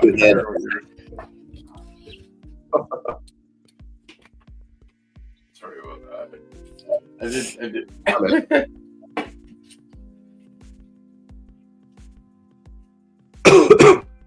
Hope you're having a good evening, G-Sharp. No, continue what you were saying there. I think that was really it. I think that environment, with that amount of snow and snow melt, and then the house being built improperly and just not finished, and the dude knew the inspector, so like things just never got finished that were promised, and so the house not breathing correctly, not like keeping moisture out. I mean, we had water dripping down the inside of our walls, like over electrical sockets in a rainstorm, like before the winter, and we were just like, "What is going on?" And he came, like, that's it. The dude came and like put great foam spray, and was like, "That'll do." And so I was just super naive at that time, like, "Now, man, now if you said that to me, or showed me that, or like I saw anything like that, I would be out there immediately." Right. But we were growing a lot, and it was secure. It was in the woods. It had a driveway you couldn't see the road, and it was on acreage with hunting land behind it, and so it was just nice. There you go. I don't know if it was worth it, you know, in the end, like what I paid for with my health and losing all of my home and stuff, and got like all of our picture books and like everything that could get like cleaned in ammonia. We pretty much got rid of or scanned. But like family heirloom stuff, like we threw it all out. And okay, so anything that couldn't be cleaned in ammonia. Yeah. So like when you said you got rid of all your grow stuff, though, you could have wiped that stuff down. But at that time, you didn't know. Oh, dude, I was just so sick at the time. Yeah, no, that's what I meant. That was the point, though, where you were saying it was kind of you could have done that, but you just at that time you just rather just got rid of the problem and didn't. So I understand that point too. Yeah. Sometimes when you're really that sick, you just want it to go away. You just I don't want to touch it. It was like, just go. I gotta drive across the country. I don't need this pulling a trailer. Yeah. Yeah, we got rid of all of our stuff again. But that was all. It's all part of the journey. Right. Nice. But if anybody's got the money, or Facebook Marketplace, get those light rails. Oh, yeah. If you're not running a now square light, which everybody's moved to, it's crazy that it took almost 8 years for everybody to catch on to like what Fluence was doing with the bar style and being able to pull it off. Yeah. Like, I guess all those, whoever, Vivio Stun and Spider Farmer, I mean, they went pretty hard pretty early. With what? With the bar? On the bar style. Yeah. Compared to a lot of other companies. Right. I think HLG still keeps their quantum boards. I don't even think they use the bar still at all. Which, I mean, dude, they got a lot of people just transferring over from DEs and stuff like that, or need that height because they're running them in like a warehouse. You can still get away with that. Easier to clean. You don't have a bunch of rails. Yeah. Cheap to replace too.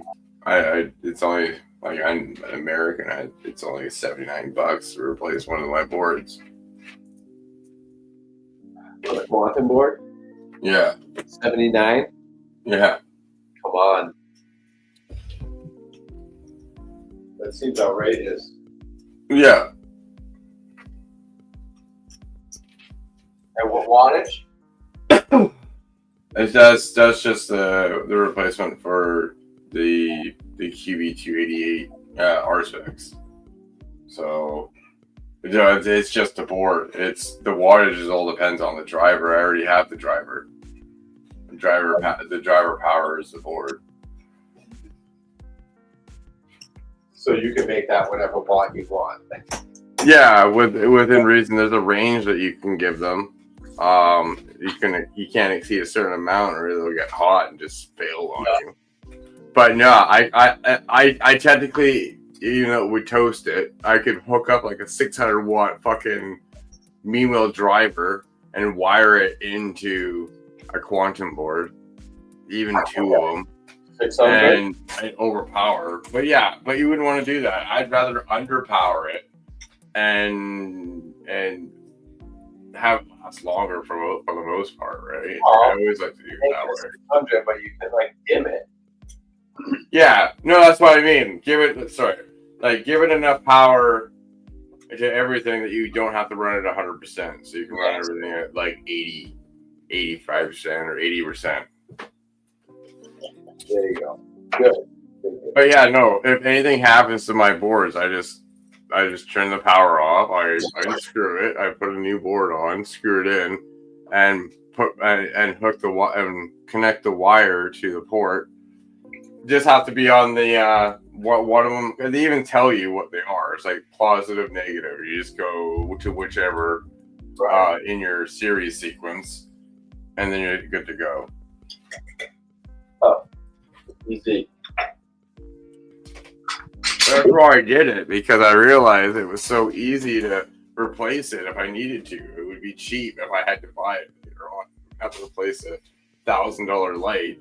I'll just go buy a $70 fucking board to the part that burnt out. Yeah.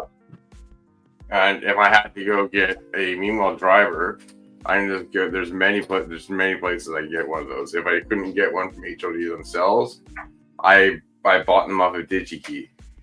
I don't know if you heard of DigiKey before, but it's a place where you can get like small electronic components like that. I've gotten potentiometers too before.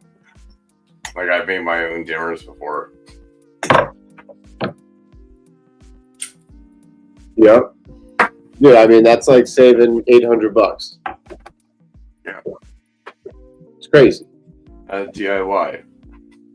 It really helps to do it that way. Next time.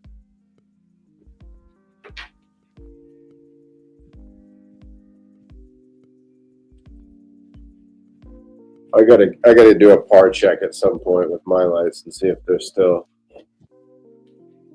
putting out what they should. Because there's no dimmer for them. Oh, I see. They failed in the first dimmer on the first try. Oh. So they changed the clips as well that for the light to ballast for each one. They changed that, and then they changed the whole dimming system. It was like a little controller, like LCD screen and like push buttons. Yeah. A headphone auxiliary jack. And it would like you set it for your 18 hours, or you're like 5%, 50% dim, and then the lights would go off, and then they would come back on the next day at 100%. And it was just like, what's going on, guys? And so they told us to pull them out of the room, and I was just like, that's it, like $1,500, and nothing for me. I just get to unplug light bars now manually every time and run those hot at 100%. And they were pretty much like, yeah. I go, oh, okay. Come buy the next one. I think, you know,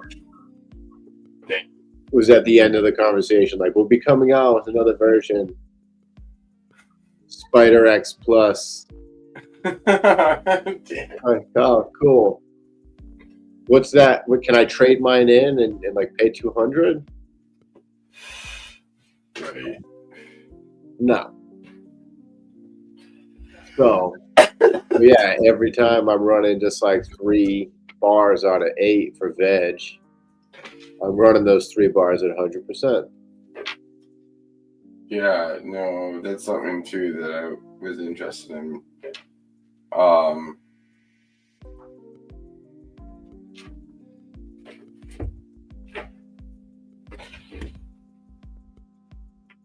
Yeah, but I mean, pretty much 10,000 hours, and I think they're saying it's 10%, and that's on high end. That's high end bin LEDs. Not every LED is top bin, and your price point that you're paying for a product is you're paying for the bin, which is the quality of the LED. So you might get 5,000 hours before you start to degrade. And the problem with LEDs is you can't change it like an old screw-in bulb. So it becomes less efficient than HPSs at a certain point because you've degraded your output, but your input is still out the wall what your ballast is pulling. So you get a 600 watt out the wall, you're putting 600 watt into the light, but you're getting 300 watts of PPFD to your plants. And so that's when it becomes super inefficient and you can't screw a new bulb on there. So where would the inefficiency be? Would it be in the actual board, or would it be in the driver? No, it's in the LED diode itself. On the diode, okay. Yes. You could change out a board and be fine. but the diode is what they only have. I mean, they go for over 10,000 or whatever they say hours. Yeah, But you that's start losing that 10,000 hours is 2 years at fucking 12. Or 100,000. I think it's 100,000. 100,000 is 22 years. Because I was doing the calculations when you were chatting, just so I had them. It was 10,000 if you ran it for 12 for flour. 20. Okay, because it's 10 20, years. 22 fucking. It would be 22 years it's if you ran it.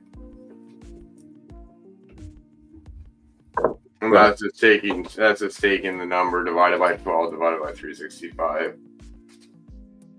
Yeah, not when you're running autoflowers now. Yeah, if you're running autoflowers, if you're running more than that, then yeah, the time's a little less. But I was only calculating at 12 base.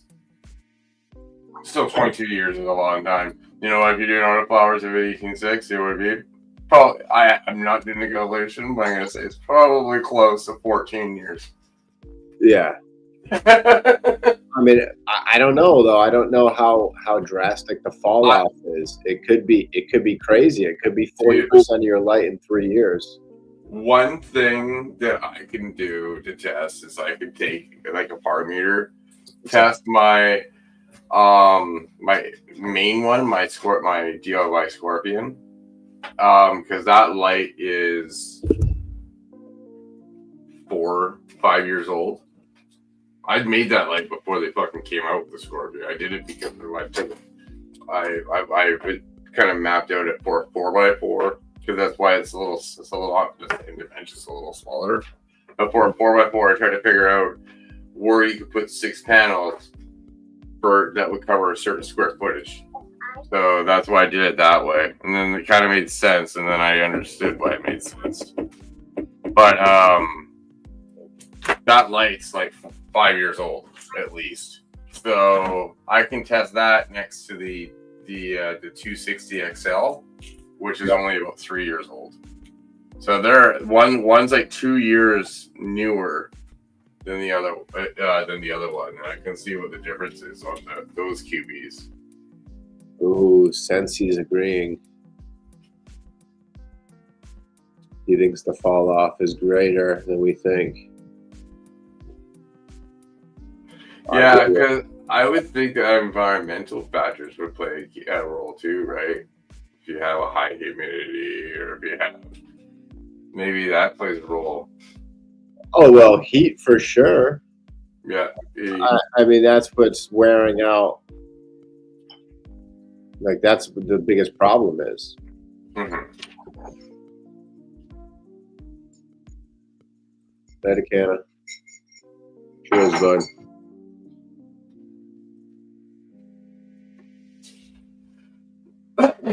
Yeah. Well, that's why I want to check and see. And I haven't been the most gentle with my gear, so.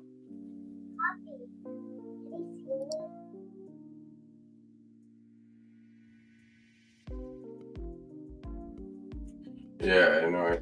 I hear what you're saying, Frank.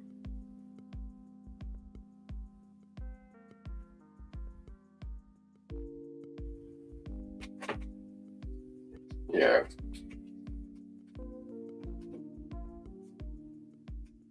The only diodes on my 260 board that are burnt out are ones that I full out know why they're burnt out. And it's because when I was sitting there and cleaning, the end of the broom hit the fucking panel when it was sitting on next to the thing. I'm happy that it was just those that kind of stayed off. The rest of them have been fine ever since. So yeah, be careful with that shit. Like I'm just happy that it kind of works. It works beyond those. I think it's only 2 or 3.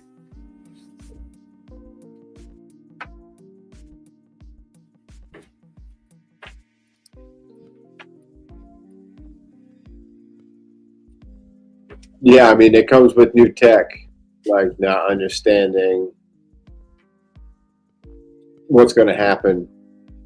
I mean, it's like anything that's new.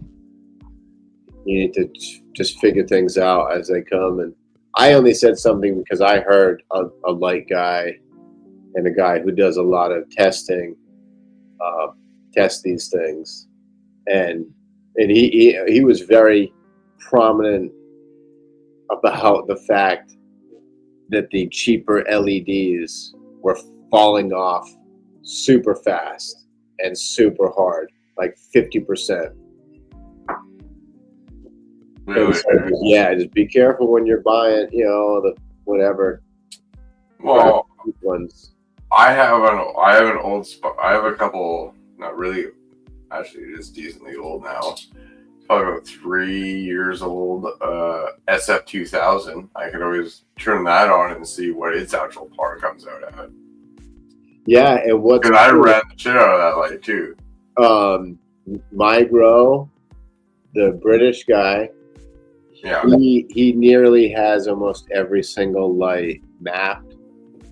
Yeah. From factory specs, like from them to him. And when it's new, right? Exactly. So you have something that you can base your numbers off of if it is up there. But what meter is he using? Is he using the Apogee? Like, is he using? Does he at least have it? Different ones. Okay. Does he have something like using that photon app or something? He potentially might. I don't know if he does it for every single video. Because I want to get the Apogee meter eventually, but I don't really want to dump $800 on a fucking meter right now. There's got to be someone. There's got to be someone in your circle close by that has one. Maybe. Yeah. Put the word out. I could probably go down to Toby John doesn't have one. No, but he's not really in my town. I have to go across the fuck. I live on Vancouver Island. Yeah, you're going to be getting on the ferry. Right. No, I could probably find one sooner. The hydro store that I go to all the time. The guy that owns it, he also owns a lab, and he also owns a fucking licensed grow. So he has kind of did all three things. Got one. What? I think he's definitely got one. Yeah, he's got one. That's what I mean. It's like maybe if he has one down at the shop, maybe I can bring my light in and test it down there and just see, kind of, maybe not take it with me, but if he has one there, I can test it. Damn, Frank's Canna Lounge is dropping some bombers. The Osram is what? 3 years.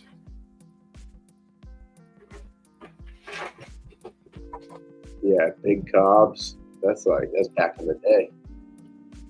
And that's not even back in the day. Back in the day was Blurple lights. Probably last 2 years. I had some Procyons, man. Those things. So you're saying that the Osrams only last 2 years? That's what all Fluence is Osram. Really? Yeah, but they're owned by Osram. Or the other way, yeah. No, that's why I want to check them. I mean, I think I mentioned last week that. Yeah, it was last week or whatever. Somebody was asking about LEDs, and I said that Grow Mouse had taken apart some Fluence lights, and he found Chinese pieces inside. And I was just like, okay, everything looks good on the surface, but when you get deep in, and that was a long time ago, and so I don't know if they've. Yeah, it's Fluence is owned by Osram. Osram is a big, giant German fucking light company, or maybe it looks like a partnership now with somebody else, but. I will say, dude, that definitely the first 3 to 4 years, those lights killed it. Like 3.5 a light for a 630 watt. the first white spectrum that they ever came. Like it was right. They were BML, and then they got bought up and changed their name to Fluence. This was the first fixture for the bar light. And man, dude, it was crazy. I was burning plants, like frying them, like bringing them into the sun at 70% dimmed on these things. Like, I mean, it was crazy. And now I'm definitely not getting anywhere close to the same growth. Yeah, Frank, the HLG uses the Osram for the blue and for the red. And then they use the Samsung for the rest. But they have great heat sinks, and if you're not overheating your system. Yeah, the heat sinks, I wish I had one here. I should bring my little one because it's just sitting on top of my tent. When you get the DIY kits, they have a super thick heat sink, but then they also have 1.5 inch vertical fins that go down the sides that are all spaced out for dissipation of heat. Like, that's why my light, I can put my hand on it after it's been on. Just sit there. It's not an issue. It's never hot. And my light rails would get hot to where, like, if you knuckle touched them, you'd be like, ooh. Oh yeah, I could sit there like this and just put like even the bottom portion of my hand, of my arm, just rest it on there. It doesn't get above like, I think it was like 37, 38. Yeah. So Celsius. So I don't know in Fahrenheit what that would be. That would be 80. Yeah. I'm just kidding. Yep, I'm gonna check them. I know they got the specs still on the website for what they consider their par map. Yeah. Which I think is about 1,500 across the board at 12 inches.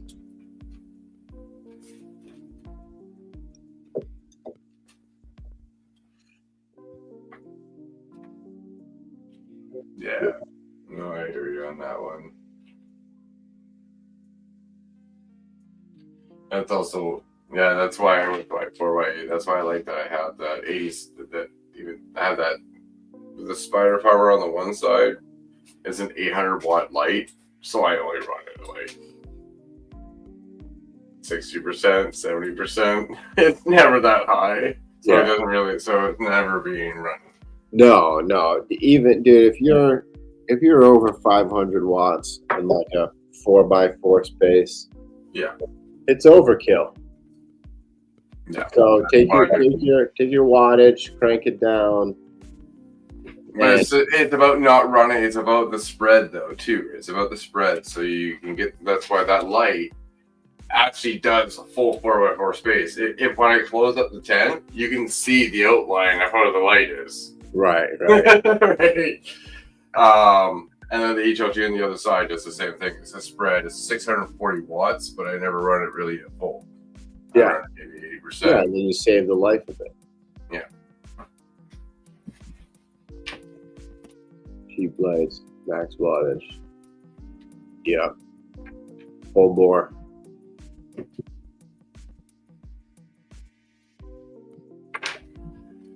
Yeah.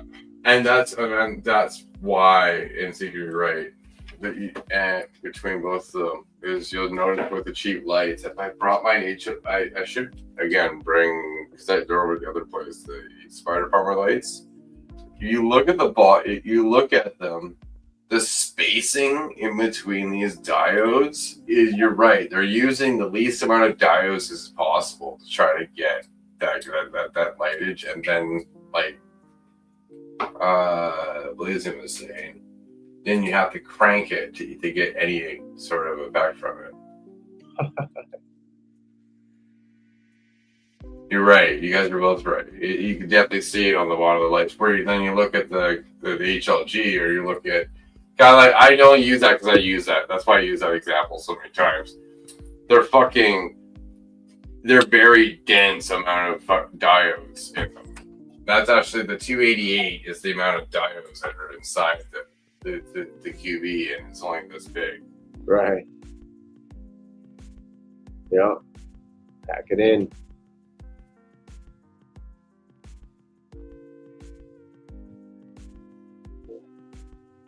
Yeah, I mean, when lights get good, you can only abuse a light so much. Yeah. If you're not CO2 and anything over 900 ppfd is kind of. Unless you have CO2 and all your other Nutrition parameters. is super on point. I mean, that you start going over that, and it is. Nutrition. You got water uptake.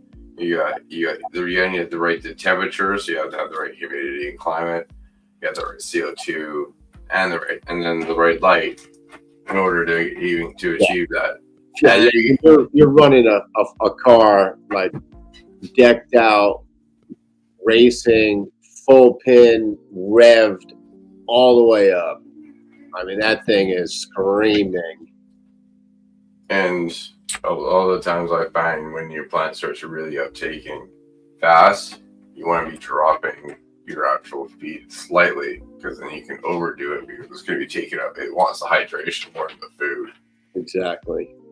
Again, in the way I grow, the way you grow, luckily you make sure that you got what you need in there, and fucking nature does its thing. Well, I mean, at that point, when I first got that light and pulled those numbers, yeah, it was in beds and the soil was already 7 years old.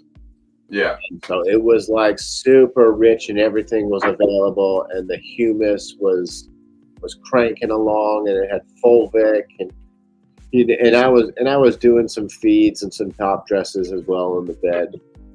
But if that thing wasn't cranking along, like, you definitely in organics have to have some supplement.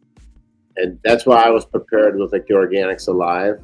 Yeah. And I knew that if like things really took off, I was going to need to keep up with some organic input. Yeah.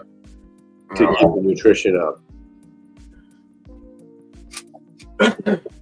What would you know? Would it be a tea base, or would it be a top feed? What would you normally do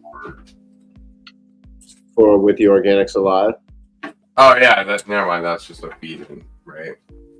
Yeah, I mean, I like a compost extract, which is taking some properly made compost, which I think is harder to get a hold of than people think. That like anything with the name compost on the bag or the process is proper, but you can get away with a lot of it. Yeah, it's your starting material. Yeah, and so proper compost, and then I just make an extract with water and a paint strainer. Yeah. And immediately feed. So you're dislodging the organisms from the compost into the water and feeding them.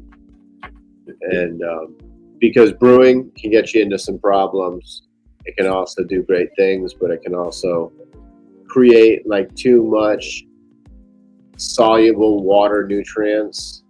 Okay. And then you get this boom bust in an organic system where you like feed all of this active and biology, and it goes in and it explodes, and then it dies off. And then if you're not back there like hitting it on feeds, you're gonna miss the mark because you just made your shithole crash. You put too many sharks in the water and it ate up all the food, and now there's the ecosystems. So that's super important when you're running a really like strict organic system. And then the Organics Alive and the calcium. Nice. Yeah. Was pretty much like a multi-week, like 2 days out of the week, they did a feed. And they have an all NPK lineup. All right. With the humic and fulvic kind of biocatalysts, which help fulvic help mineral uptake and enzyme breakdown. That's like what humates and humus and fulvic properties do. They bind to minerals and they deliver it straight to the plant cell. And so that, it's not just relying on biology attaching to the root hairs and delivering rock mineral nutrients to the plant. Chelated. Exactly. Yeah. No, it's awesome when the kids have chelators to help you actually get the nutrients into your plant. And sometimes it's almost necessary when things are growing fast, because you rely on a much slower system to uptake it without it. Yeah, I mean, especially calcium, it's just heavy and hard to keep into the system. Yeah, 100%. And when your plant's growing fast, especially, that's why I've seen it a lot of times. I saw it in my own grows. I see it a lot of grows. The yellowing in the first 3 weeks of flower because they're not getting the uptake to keep up with that stretch, especially ones that get big. Yeah. Yeah, and then you really can't get it back. It's so hard. Well, it's immobile. You won't get it back. But once the damage is done, it's done. It's immobile. Yeah. So that's why it's. Well, that's when you start making powdery mildew because you're trying to green your plants up with nitrogen, and it's not going to happen. And then you're pumping it into the system, and then you've just made watery cells. Yeah. And so I've done it, and I've done it. That's why I'm saying it, because I did it. Yeah, you need the calcium pentate in the cells, not the water, just like you mentioned. Yep. But I had no idea, so you're teaching me something right now. Yeah, that's you need the powdery mildew needs to germinate, and it germinates in the water. So if it's calcium pentate, so the water in the cells, it can't germinate and it will die. That's straight from Harley Smith. Yeah. Teachings. Yeah, and now I know that the bugs are the same as the mold, where they have a digestive system like you and me, where plant material will upset your stomach. When you go eat grass, you're gonna get an upset stomach. You don't have the enzymes, you don't have the stomach acids, you don't have the right biology. So the bugs are the same way. If you didn't have hollow, non-pectinate liquid in your cells and in your plant sap, the bug can't digest it. It makes them sick. So they're like, oh, this is gross. I'm out of here. I'm going to find another host in the plant, because they literally can't digest it and won't be able to hang out on your healthy plant. Mm-hmm. No IPM necessary. And I think that freaks people out. It's just really get your nutrient and sugar levels, your bricks up, and it's real. Well, that's what again, that was what Harley Smith did with. He had to back process how the Dutch were able to overcome their problem, because they made fungicides and pesticides and fungicides illegal. You couldn't use them. They started losing crops, so they had to figure out how to fix it, and that's how they fixed it. They increased the bricks, and how they increased the bricks was calcium increasing via amino acids in order to chelate the actual increase. And they wouldn't tell Harley how to do that. He had to figure that out. Yeah, and he went back to them and told them, yeah, he says that in his course. It's really kind of interesting. I remember him saying that in one of the interviews I saw. Yeah. Yeah. And they were like, touche, you got us. Yeah, exactly. Right? No, it's awesome. Yeah. But because they couldn't use those chemicals, and they figured it out by just nutrition they were missing. Dude, if you've never met someone from the Netherlands, they are so douchey, especially to Americans, that is exactly how they are. Yeah. They are oh man, dude, if you don't have your finger when you are sipping your wine, You're a douche. They're such douchebags. Like, why couldn't you just say that? Oh no. But I love them. No, they're awesome. I've had some in my life. I've had some friends. Turpies, you're awesome if you're watching this, by the way.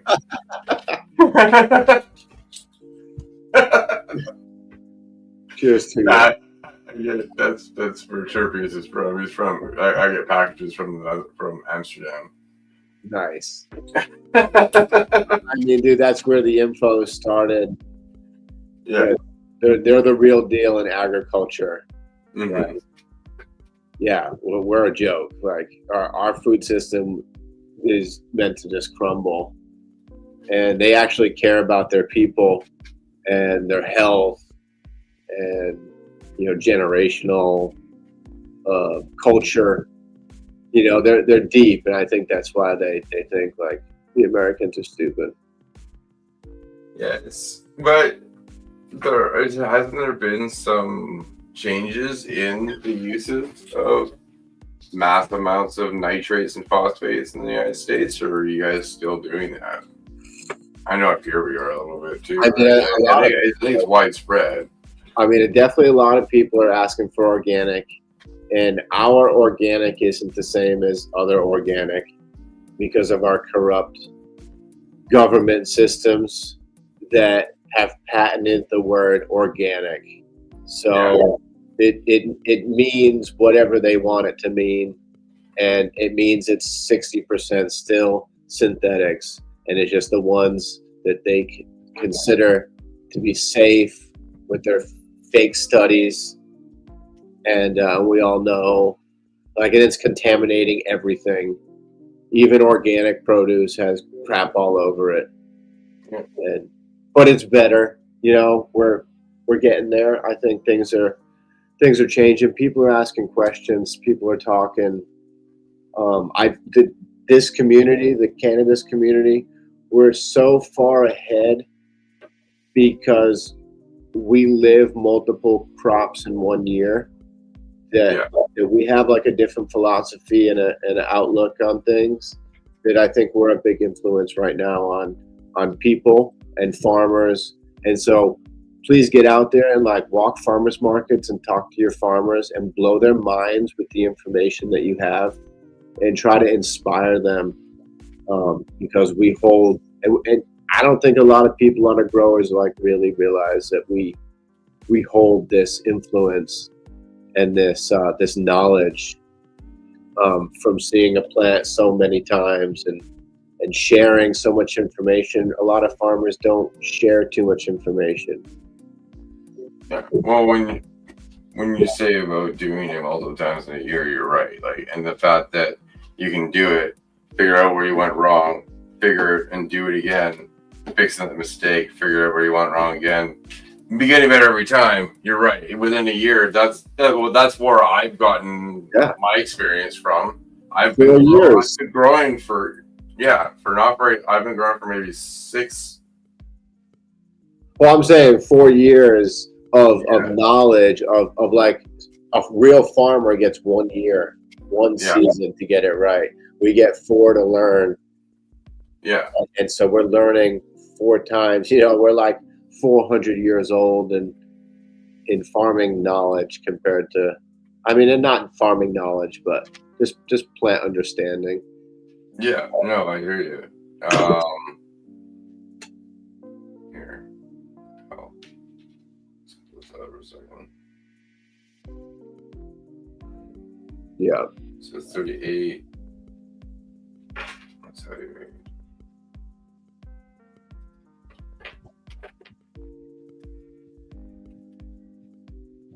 Yeah, and herb growers, man, it changes the way you think.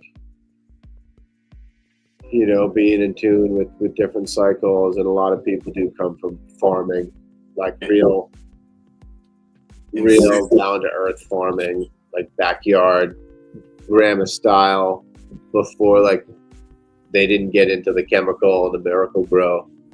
They knew the kind of cycle that needed to happen. Yeah. No, I was just gonna say in 6 years of growing, I've done 61 grows. So There you go. you get I just did that because I've broken it out from like clones, photo periods, and autoflowers. So that's why I had to add the three together. But yeah, That's like a 80-year-old man. Yeah. An 80-year-old farmer, you know, he started farming when he was 20. Yeah. No, I hear you, right? And that just adds, you're right, it adds up. And it's only in 6 years, so. 60 years of what a farmer could learn. Exactly. Yeah, that's crazy. And so, you know, I talk to him now, and at where I'm at, the farmers market, like there is definitely a resurgence of regenerative farms. Oh, nice. And no-till and real organic, where they can't say organic, but they can put no spray, no-till, you know, biodynamic. You know, they're using all these new, well, they're not even new. None of that's new, but new to younger crowds. Yeah. To tell you that, like, hey, we're beyond organic. Like, forget organic. This is, we nurture the land, and give you what comes off of it. I probably am gonna end it here. We got a little bit over, but it's all good. It's fun. I like having great conversations. It's good to be able to share that with everybody as we talk. No, yeah, likewise. Until next week, I'll see you guys then.